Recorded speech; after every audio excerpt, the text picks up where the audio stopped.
Bonjour et bienvenue à Eleza RDC, la chaîne web et mobile des jeunes vidéastes congolais. Je suis Joseph Lubunga. Présentement, je suis à Bukavu, à l'est de la République démocratique du Congo.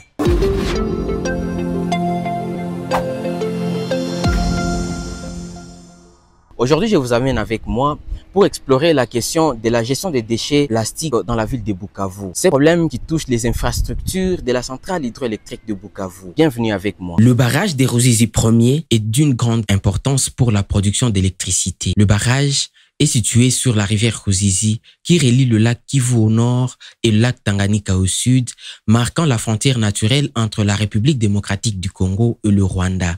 Ce barrage alimente en électricité plusieurs pays des Grands Lacs, principalement la République démocratique du Congo, le Rwanda et le Burundi. Le barrage des Ruzizi 1er, mis en service en 1989, a une capacité installée d'environ 44 MW.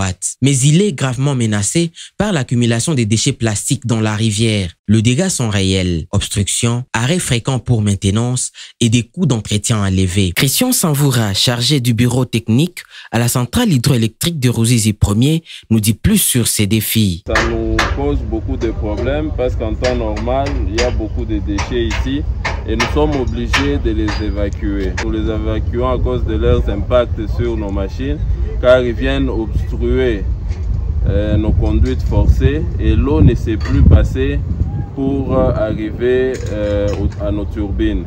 Et là, ça nous crée un manque d'énergie. Quand ça arrive, ça génère tout ce qu'il y a aussi comme délestage supplémentaire, vu qu'on ne sait pas turbiner nos machines.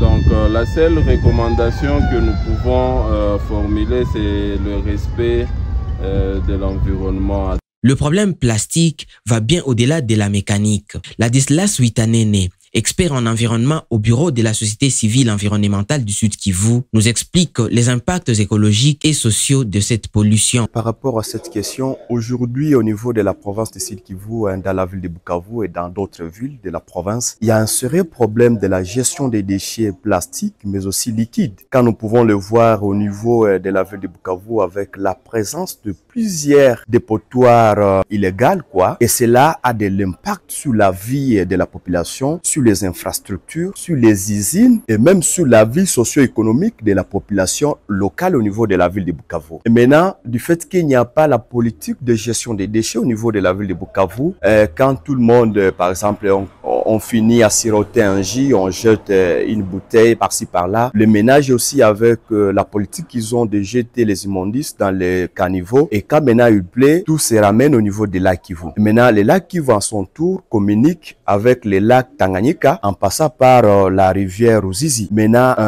le barrage de Ruzizi D se trouve sur la rivière Ruzizi. Et là maintenant, tous les déchets maintenant descendent vers la rivière Ruzizi. Et maintenant, à ce moment-là, ça raconte maintenant les barrages de Ruzizi D. Maintenant, à ce niveau, maintenant, il y a les déchets qui bloquent l'eau barrage. Et il y a d'autres déchets qui entrent même dans les turbines, dans des machines, et qui fait à ce que les machines de la, donc du barrage ne fonctionnent plus. La population de Bukavu est également consciente de ces fléaux. Tabaro Charmant, un habitant, partage son expérience et nous parle des solutions collectives pour lutter contre ces problèmes. Chaque fois après la pluie, il y a déjà des déchets qui surbondent les caniveaux sur la route et puis on se demande, quand on les remarque comme ça dans le milieu, dans notre environnement quotidien, qu'en est-il du ravin qui reçoivent ces déchets comme des rivières, les lacs, mais aussi on se pose des soucis par rapport à notre distributeur d'électricité, la SNEL.